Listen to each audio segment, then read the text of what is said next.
يا إلهي يا إلهي يا إلهي. A onda smo spomenuli da imaju dvije vrste zuluma. Čovjek da čini zulum samom sebi i da čini zulum drugim Allahovim stvorenjima. Činjenje zuluma samom sebi je prvenstveno u čemu? U širku, a činjenje zuluma samom sebi i u nepraktikovanju vjeri. Osoba koja ne praktikuje vjeri, ne živi po vjeri ili djelimično živi, koliko god djelimično živi, toliko zulum čini samom sebi. Jer će ga košta to.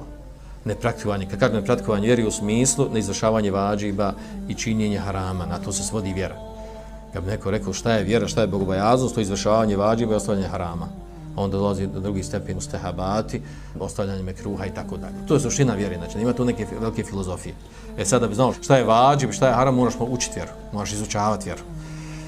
A vjera je ogromna, duboka, široka, mora se godinama dugo izučavati. Mnogi stvari treba vremena da se legnu, da se slegnu kod nas da bi učili, da bi zapamtili.